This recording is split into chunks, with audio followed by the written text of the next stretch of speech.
welcome everybody and thank you for joining us on such short notice.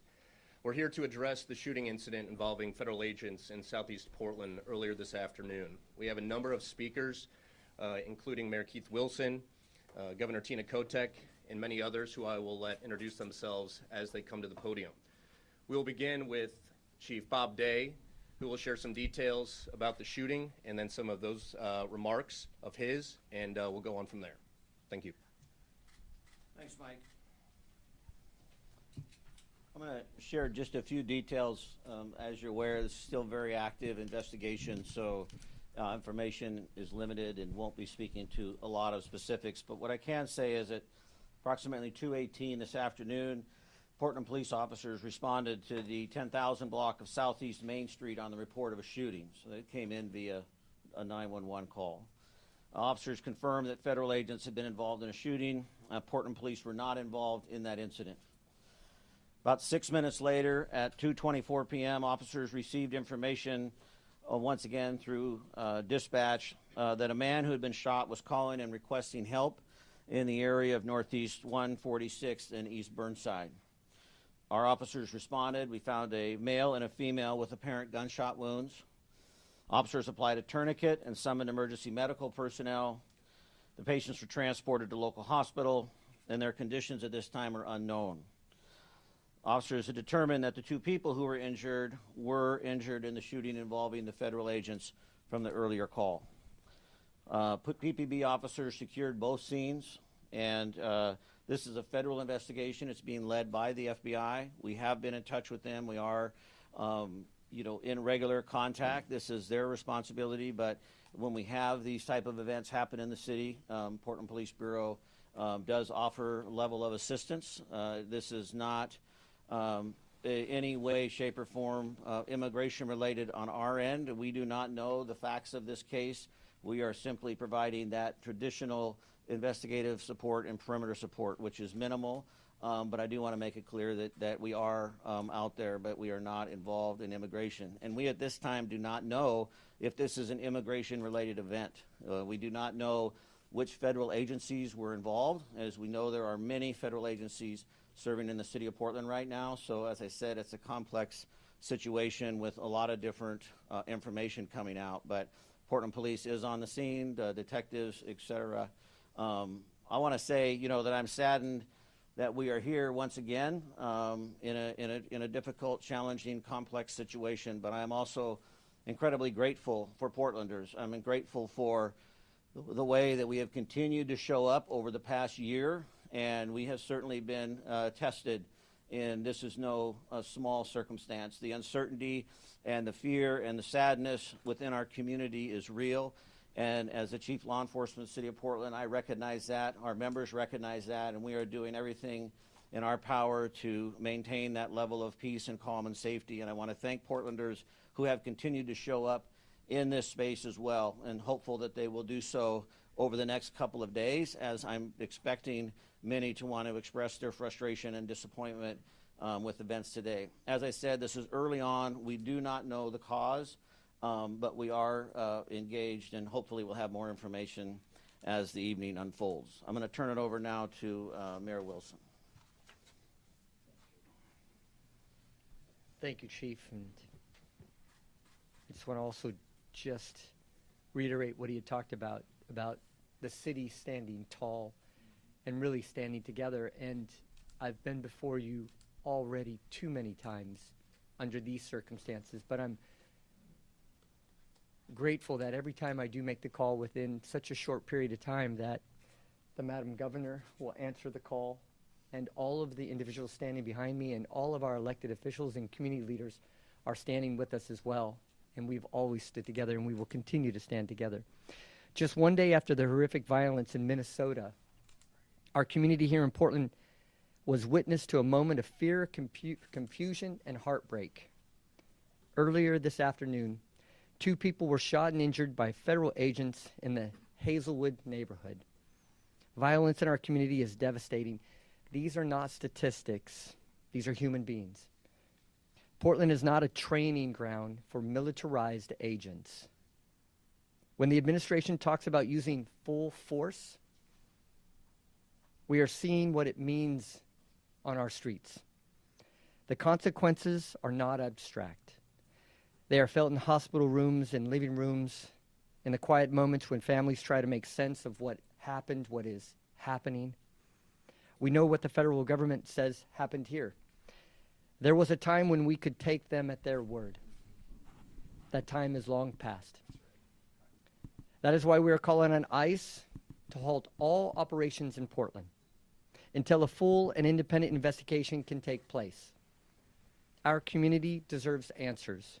Our community deserves accountability. And most of all, our community deserves peace. Earlier today, I spoke with Minneapolis Mayor Jacob Frey.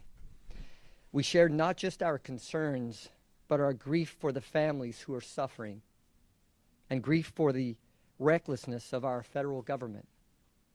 The administration is trying to divide us, to pit communities against one another, to make us fear one another. Portland, this is a moment to hold each other close, to stand together, to remember that our strength has always come from community, compassion, and solidarity. Yesterday, Governor Walz made an appeal to all of us. Today, I want to say clearly that we stand with Minneapolis, we stand with Minnesota, we stand with Chicago, we stand with LA. We stand with every community that is hurting in our nation, every family that is afraid, every person who feels unseen or unheard. ICE agents and their Homeland Security leadership must fully be investigated and held responsible for the violence inflicted on the American people in Minnesota, in Portland, and in all the communities across America. The Federal Protective Service claims values such as service, integrity, honor, and vigilance. This is the moment to live those values, not behind masks, not through intimidation, but through transparency, accountability, and most of all, humanity. So thank you. I'd like to turn it over to the governor. Thank you, Mr. Mayor. Thank you, Chief Day. Good evening, Oregonians. We are standing here today united as a state, wanting peace and safety in our communities. We are all shaken and outraged by another terrible, unnecessary, violent event instigated by the reckless agenda of the Trump administration. This time in our own state, in our largest city, coming just one day after the tragedy in Minnesota. While the details of the incident remain limited, one thing is very clear. When a president endorses tearing families apart and attempts to govern through fear and hate rather than shared values, you foster an environment of lawlessness and recklessness. Trust is essential to maintaining community safety and the rule of law. Federal agents at the direction of the Department of Homeland Security are shattering trust. They are hurting people and they are destroying day by day what we hold dear. Our sense of safety and our literal safety are severely undermined by what happened this afternoon in Portland. I'm so thankful that no one died and more people weren't hurt. The Attorney General and other leaders have been clear about our concerns with the excessive use of force by federal agents in Portland. And today's incident only heightens the need for transparency and accountability. Oregonians deserve clear answers. And I am aligned with the mayor. The priority right now is a full, completed investigation, not more detentions. My message to the federal government is this: we demand transparency. We demand your cooperation with Portland Police and the Multnomah County DA, because we need to investigate this incident efficiently and effectively so we can rebuild trust with our nation's government. There are those who want to cause chaos, but Oregonians know how to stand up and speak out peacefully. We must remain united in peaceful opposition to efforts to tear our community apart. We must not turn against each other. We must stand neighbor to neighbor. We must not take the bait. And I want to end by saying I'm grateful to the first responders who have been managing this incident today here in Portland. And I stand and we stand united with Americans across our country and with Minneapolis and Minnesota in light of these very troubling events. Thank you.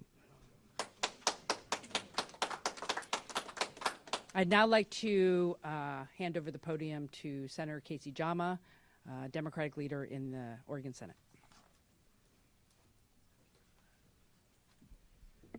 Well, good afternoon or good evening, everyone. My name is Senator Casey Jama. I also serve as the Senate Majority Leader. I live Hazelwood neighborhood. The incident took place not that far where I live in my home. I'm raising my 2 children and live with my wife. I have a few messages, but let me start to say this one first. My prayer is to the families and those who are hurt, and I hope they will recover speedily. As I said, I have been in this country about 28 years and I'm a former refugee. I have never thought I will see this moment in the United States of America. This is a challenging time for us. My colleagues and I are working together to ensure that we address this issue at the state legislative level. We want to do as best as we can to protect the Oregonians who are fearful, who are scared, who are facing persecution under federal law. So we're going to introduce quite a number of bills that will be trying to minimize the impact of ICE in our community. I'm outraged and angry and frustrated, as many Oregonians are. Let me speak to Oregonians. I share your frustration. And immigrant refugee community, let me talk directly to them. I share your fear. I share your challenges that we're all facing. And I know that the struggle is real. Let me say this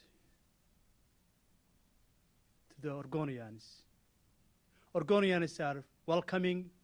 State of Oregon is welcoming state. We want to keep that way. We want to fight for that. We want to work hard for that. And we want to make sure that all Oregonians feel welcome.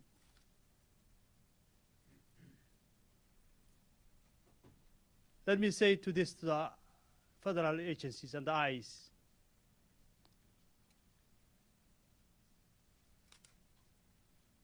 This is Oregon. We do not need you. You're not welcome. And you need to get the hell out of our community.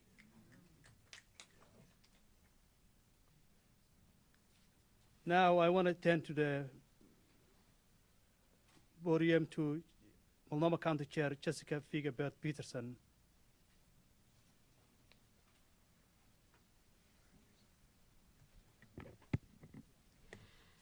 Good evening, everyone. If we were living in anything close to normal times, we would not be here right now. We should not be here right now. We should not be here right now because federal agents should not be in Portland neighborhoods shooting people.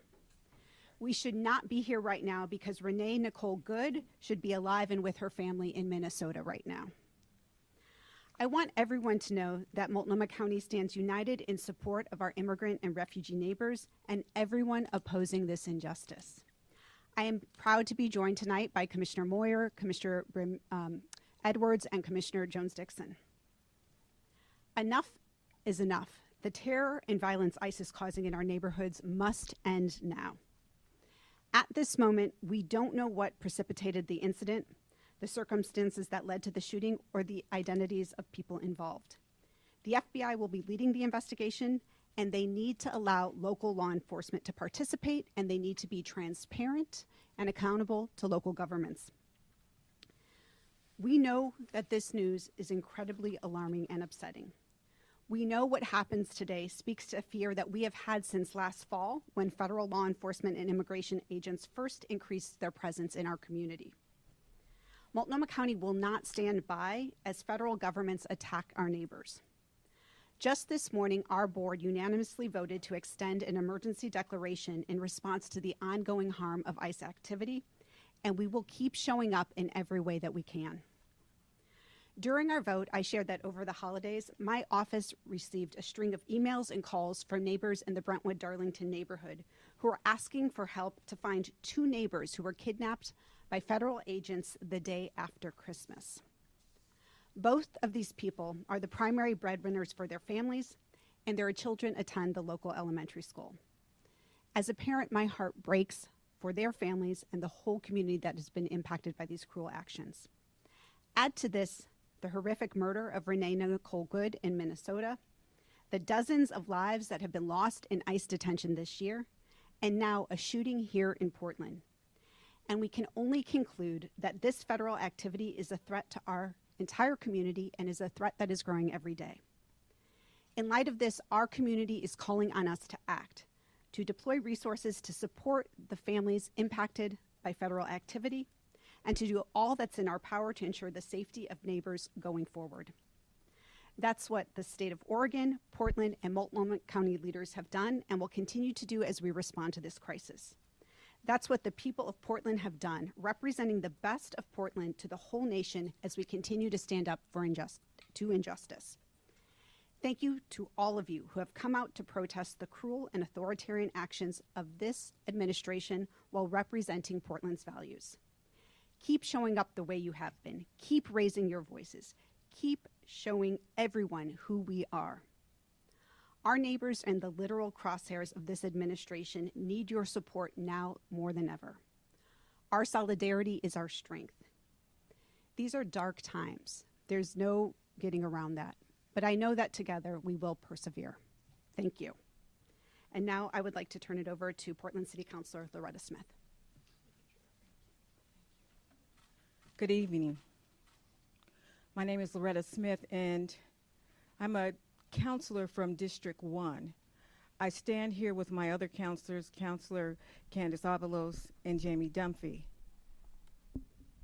This situation just got real. This is not a PlayStation moment where you can shoot folks and they come back alive again. I live in that district. The struggle is already real for immigrants and refugees who live in our community, in our neighborhoods.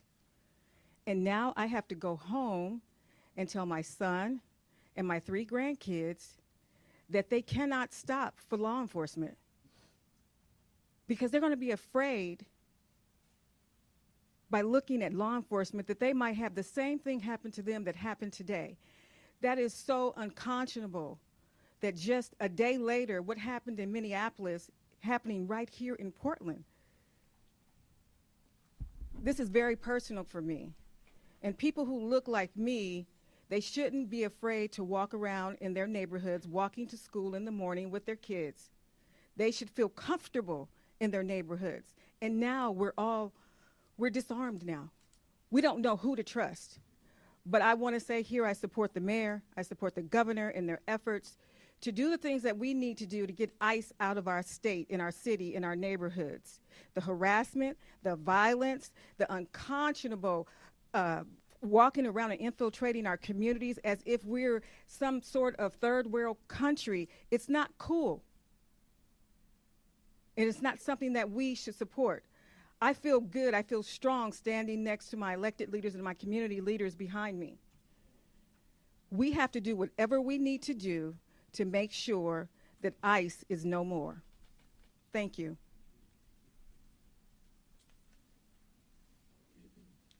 I'd like to introduce Latino Network and Tony DeFalco. Good evening. Tony DeFalco, Executive Director at Latino Network. We are hurting tonight in our community. We are tired of this violence in our community, and we're pissed off. Just last week, we buried one of our young people from gun violence, not less than a mile from this site at 148th and Burnside. This kind of violence is nothing new to our neighborhoods here in Portland and Multnomah County. And we've been working hard for decades to reduce this trend of gun violence by private individuals, but worse, by state-sponsored violence in our neighborhoods. And for this to happen tonight, in many ways, is not a surprise to us. It has been perpetrated upon us for many, many decades as part of routine operations to balance power against our community. So tonight, we have a few calls to action. One, we call on our state leadership to continue its efforts to minimize the role of federal authorities in our communities and to enact legislation in the short session that allows for private right to action, to sue, to enable our Attorney General and others to bring charges against the perpetrators of these violent acts, and to go even further to protect immigrant communities from this ongoing violence and oppression. Two, we desperately need investment in our community. We are picking up the pieces. 2 weeks ago, 2 mothers were taken from their families. And in our community, the mothers are the glue that holds everything together. And by targeting mothers, they are trying to rip away the fabric of our very community. The ability to take care of our young people, to take care of entire families, and to match up breadwinners, resources that are coming in with the ability to get kids to school, get kids into preschool, is absolutely devastating to us. And we are desperately trying to fill the gaps by providing wraparound supports to our communities in the form of rent eviction prevention, food, other necessary things coming from these violent acts of detention and now physical violence. Those resources are not coming from our state yet. We need those resources to come from our state immediately. And last, we are gathering tonight to mourn this act of violence at Legacy Emmanuel Hospital, and we're asking all those that are watching or reading tonight to join us to honor all of those that have been impacted by these violent acts by our federal agencies over the last several months, and to know that we cannot be ripped apart despite these intentions of our federal government. We will continue to hold each other close and continue to be the strong fabric that our entire city, county, and state need from our Latina community. Thank you. Next up, Pastors Hennessy and Knutson. I'm not going to choose.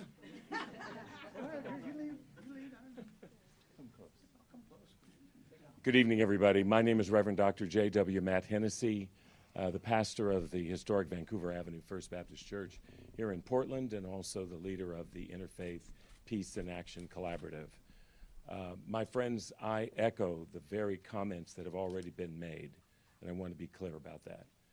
The comments of recognizing that the reason why federal agents are here is because of a false narrative in the first place, when people were told that Portland was on fire, Portland was burning.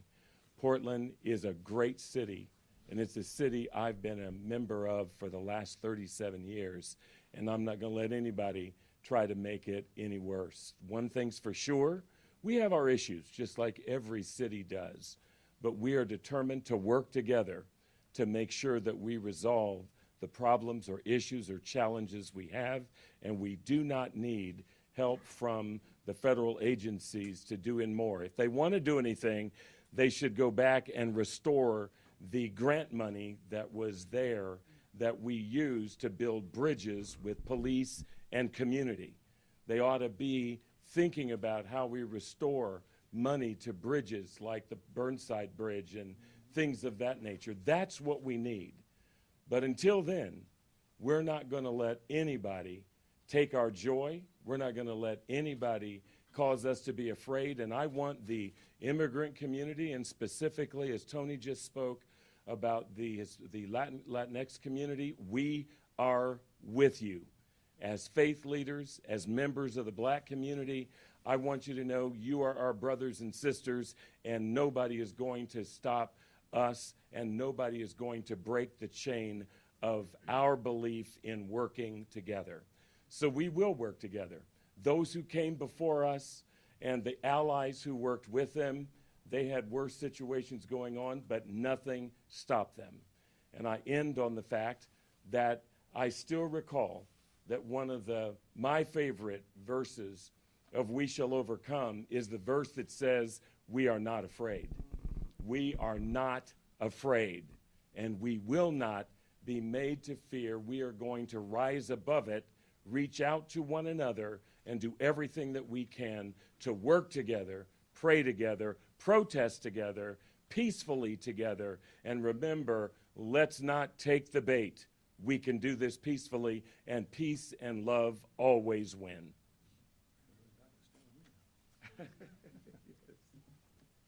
Thank you, Dr. Hennessy, and to the mayor and the governor, thanks for your leadership and all the elected leaders, Chief Day, and all our friends, Tony and the rest. My name is Reverend Dr. W.J. Mark Knutson, Senior Pastor, Augustana Lutheran Church, a church that declared sanctuary my first year there 30 years ago because people were facing deportation. We're in a lawsuit right now with the federal government, with PCUN, our church, a church in Florida, a large Catholic church in San Diego, and the Interfaith Council of San Francisco. It's moving now quickly in the courts. And the National Education Association has joined that as well. So around this country and this city and state, people are weaving together a movement built on nonviolent direct action to challenge what is into something that can be new. I do want to say to the press today, we celebrate your work. You're not fake, you do real news, and you are storytellers. There wouldn't have been a civil rights movement or a farm workers movement in the same manner without the press being there to cover it. So thank you, and know you're valued. Let me say this, my 1 minute's almost up. I followed a Baptist pastor, so I can take a little bit more time. But I want to say this. We're coming up on the King weekend. And a year ago, we backed our 30th King service back a week until this new administration came into office. Mayor, you came and spoke at that. And we packed the church. People were ready a year ago, January, to stand up and stand solidarity. Our prayers are number one with our immigrant siblings, the couple that's in trouble today. We have members from 23 countries. I don't know if that's not one of our members from Venezuela and his wife. It's going through all of our minds. Some of my colleagues say, you were crying. I was crying. We are all crying. We are so torn in this moment. And with a very diverse family myself, as a white male, I can drive around. But my son, my wife, my grandson, daughter, others, our biggest extended family, it's dangerous out there. And so to know this, the faith community, Interfaith, we work closely together in Oregon. Our Native American spiritual leaders on whose land we stand. Jewish leaders, Muslim leaders, Hindu leaders, Sikh leaders, Christian leaders, other people of faith and people of just goodwill to say enough is enough. This cannot continue. It is inhuman. With King's celebration coming up in just a week, his last couple sermons at Ebenezer and then at the National Cathedral and then at Riverside Church in New York, he said the biggest purveyor of violence in the world in 1968, the week before he was murdered, is our own government. Those words 60 years later train truly because we have sisters and brothers who are us, our brown and black siblings, our LGBTQ members are afraid tonight, and we should all be standing in fear and holding together one another and saying to this man in the White House, and I know you're watching, I'll call you out, study your scripture. Don't be doing theological malpractice. Study your scriptures. What does the Lord require of you but to do justice, love kindness, walk humbly with the Creator and with one another. And in that spirit, Oregon, you've shown we can do this nonviolently. Read the 6 principles of nonviolent direct action. Keep doing what you are doing in a peaceful way. We shall overcome. God bless all of you. God bless our elected leaders, our civic leaders. All of us together, we can do this. Thank you.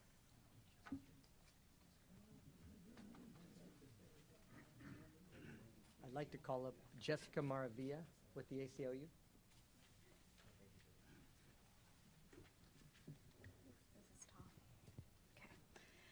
Good evening. My name is Jessica Maravilla, and I'm the Policy Director for the ACLU of Oregon. We're an organization dedicated to protecting civil liberties and civil rights, and a core part of our work is defending immigrant and refugee rights. As you heard today, less than 24 hours after Renee Nicole Good was shot and killed by ICE in Minneapolis, 2 people in our communities were shot by ICE here in Portland. Our hearts are with those who were injured, their families, and with everyone carrying fear tonight, because this is not an isolated incident.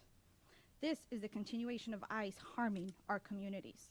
While there is still much we don't know, we do know this. People are in the hospital tonight because of the actions taken by our federal government, funded by our tax dollars. And this did not happen in isolation. For months, federal immigration agencies have operated with impunity, deploying heavily armed agents into American communities, smashing car windows, dragging people from their vehicles, tear gassing peaceful protesters, and terrorizing neighborhoods. This is what it looks like when a government brings a war posture into everyday life, into streets, into sidewalks, in communities where people are supposed to be safe. Si sienten rabia, no están exagerando. Esta no es seguridad. No es seguridad pública. Es intimidación como política. Everyone deserves dignity. People deserve to go to work, to take their kids to school, to go to medical appointments, to live their everyday lives and stand in solidarity with neighbors being harmed, without fear of being detained, harmed, or killed by the federal government. Nadie debería vivir con miedo simplemente por existir. No human being is collateral damage. Renee Good and the 2 community members shot today are human beings. They are our neighbors. Her death, alongside the violence we witness here today, is a warning about what happens when cruelty is normalized and accountability disappears. This is about law versus lawlessness, dignity versus fear, and whether we will tolerate violence carried out in our name. We cannot undo what has already happened, but we can refuse what comes next. We can demand accountability, insist on transparency, and stand together calmly, firmly, and peacefully to protect one another. La verdadera seguridad nace de la comunidad, del respeto y de los derechos humanos. Y eso es lo que seguiremos defendiendo juntos. We are working with our state elected leaders to advance legislation next month, and we want to demand more transparency, meaningful accountability, because public safety must never come at the expense of human rights. As our community is now saying, enough is enough. Not a slogan, as a practice. Thank you.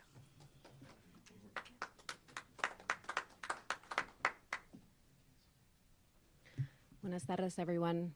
Mi nombre es Andrea Valderrama, el representante estatal del Distrito 47, Outer East Portland. Good evening, everyone. My name is Andrea Valderrama. I'm the state representative of House District 47, and I live in the Hazelwood neighborhood. I am horrified by the violence that we've heard about just down the street from my house where I was today. My heart goes out to those hurt today. I've been proud to be the first proven American to serve in the Oregon legislature. My family came to this country fleeing really the same type of violent tactics that we're seeing in my neighborhood and in this city and across this country today. And so it was so difficult to have yet another conversation with my daughter today about the violence that we're seeing in our neighborhood, and to hear from her the support that her school is providing for children who are terrified of walking home, who are terrified of participating in their extracurricular activities, who are unable to just pay attention in their classrooms. I absolutely stand against separating families, against destabilizing our kiddos and our families in this moment. Our communities deserve to stay together. Everyone's families and mothers and children deserve to stay together.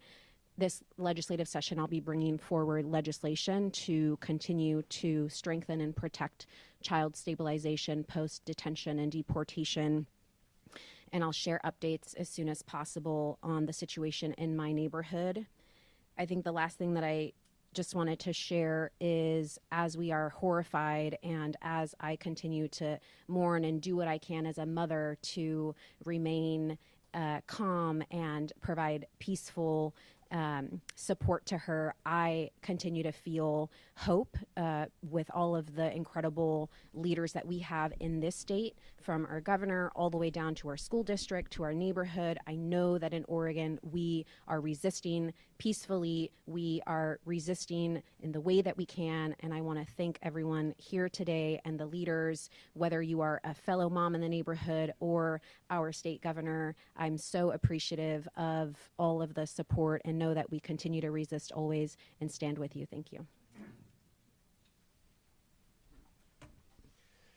Thank you, Representative Valderrama, and to all of our speakers. We have some time for some Q&A right now. I just want to remind everyone, this event happened just a few hours ago.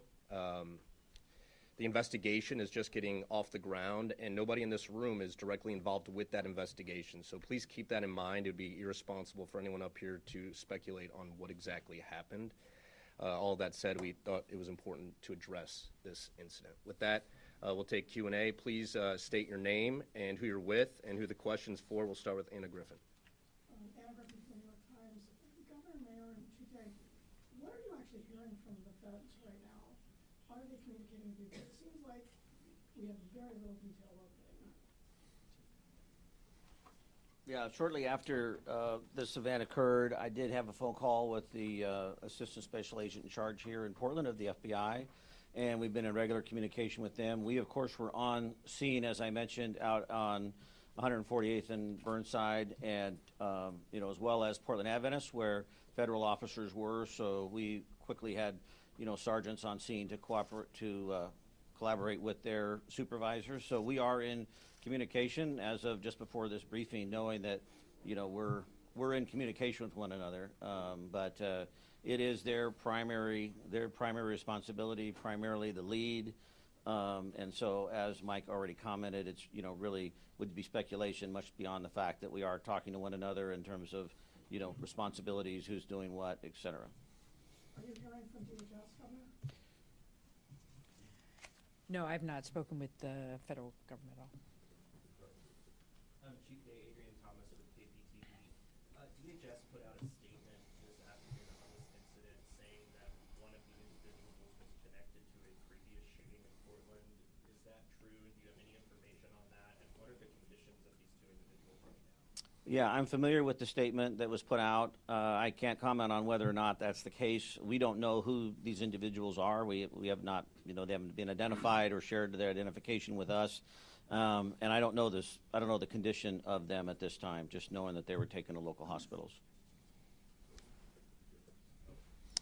John Adams with KGW. We saw in the incident in Minnesota that there was surveillance video readily available after the incident. Are you aware of any surveillance video that may have captured this incident? I'm not aware of any at this time, no. Have not seen any. Hi there, Chief. Shane Dixon Kavanaugh, reporter with the Oregonian. Do you know whether or not Train Day Aragua is active in Portland? I don't have any information that would link that at this time. No. Okay.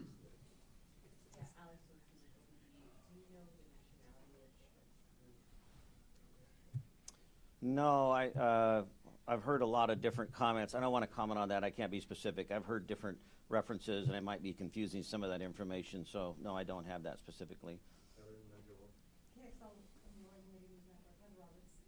Is this a normal course of action? Is this standard procedure to have the FBI lead a shooting investigation and law enforcement involved shooting investigation inside the city limits? Yeah, on the federal side it is, yes. And I've been clear since we started down this road, in January of last year, that we've continued to keep open lines of communication with our federal partners, for, unfortunately, even moments like this. But on a local level, we value the ability to be able to pick up the phone, to call one another, to try and figure it out, understanding there's limitations, as we have tried to work through over the last year. And so we are present in a role that's supportive of trying to make sure that this is done equitably and accurately, safely, but they are the primary lead on it.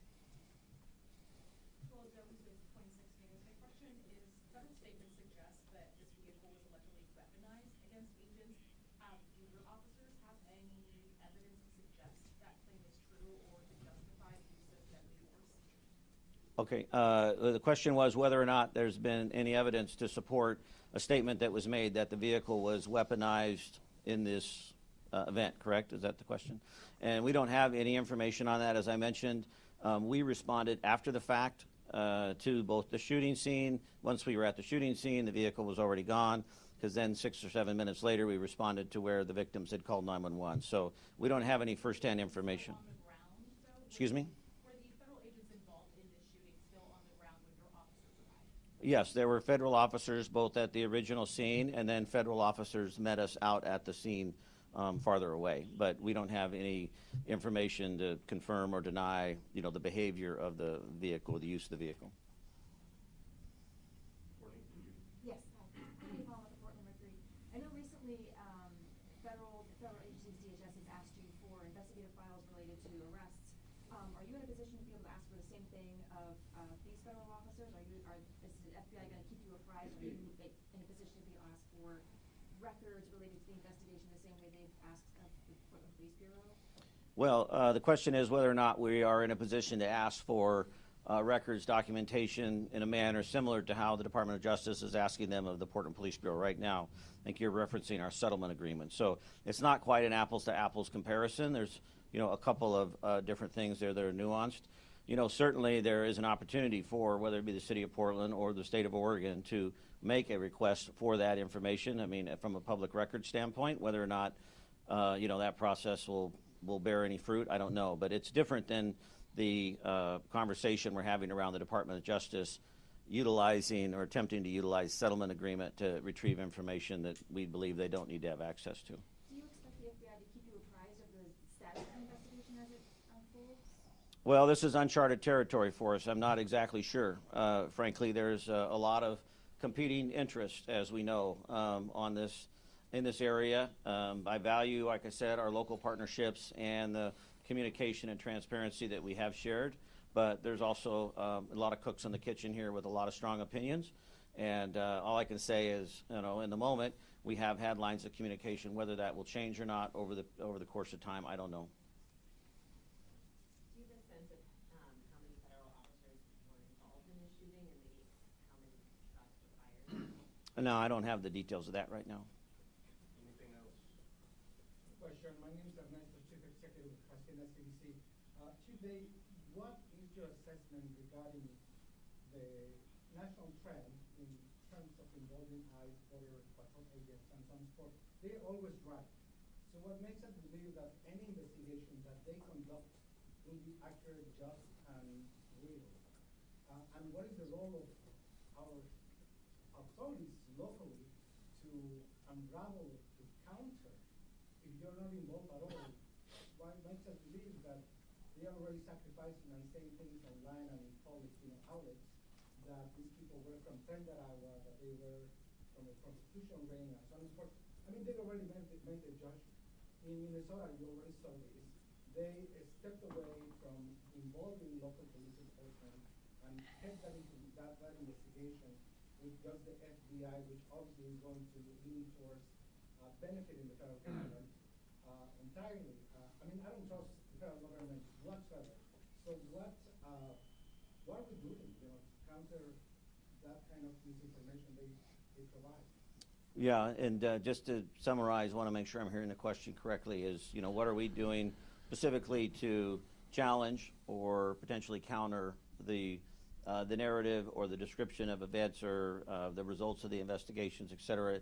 And this has really been sort of the crux of the conversation over the last year, and it's something that weighs heavily on me as a local law enforcement leader. What is the position not only of myself, but also the Portland Police Bureau in general? We are actively working with as many folks as we can, whether it be our city attorney, the Attorney General's office, the governor's office, et cetera, the mayor. We are constantly evaluating what is our role. The challenge I think that many of us are facing, understandably so, is the want for certainty, the want for clarity, and what saddens me in this process is the tearing down of legitimacy around law enforcement, and something that we have worked so hard for in this community.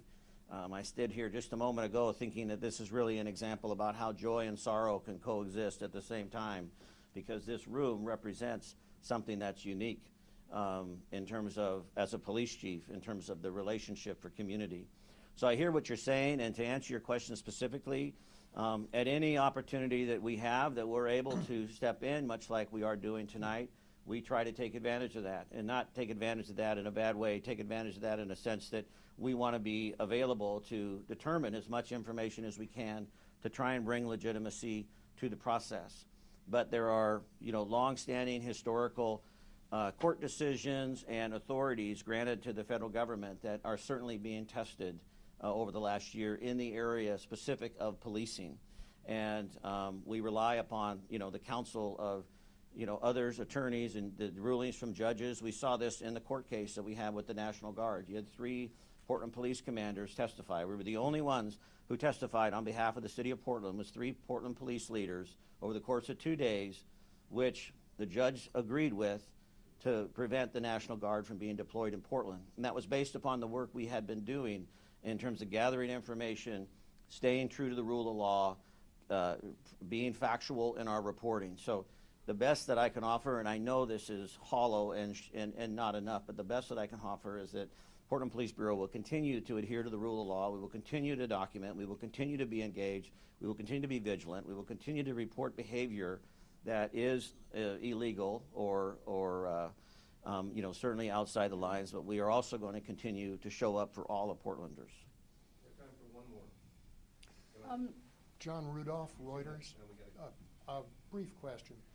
Homeland Security put out a tweet on X a couple of hours ago alleging a whole array of facts about the shooting. Have you seen that? Yes, I have, but I have no information to verify the validity or accuracy of it. Fine, thank you. Last question. Natalie Fertig with Politico. My question is for the governor. I know you've spoken to the president in the past. Sometimes when there's been situations sort of similar to this, have you reached out to the White House? Are you trying to have a conversation with him about this? Well, this is a fast-moving situation just from this afternoon. I have not spoken to anyone in the administration, but I have been in contact with Governor Walz in Minnesota. And I just want to reiterate that we in Oregon are shocked and saddened by what happened in Minneapolis, and that Americans across the country, including governors, are standing together to say we need something to change from the federal government. There's always a moment that things can be better and different. Maybe this will be that moment where we actually have partnership with our federal government to understand the facts, get to the bottom of this, and stop the violence in our communities. And I know that governors around the country believe that. Thank you. Thanks, Mike.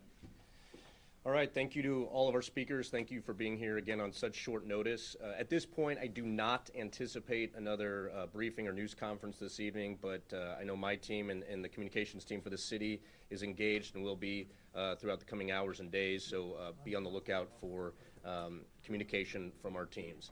With that, thank you for being here and have a safe evening.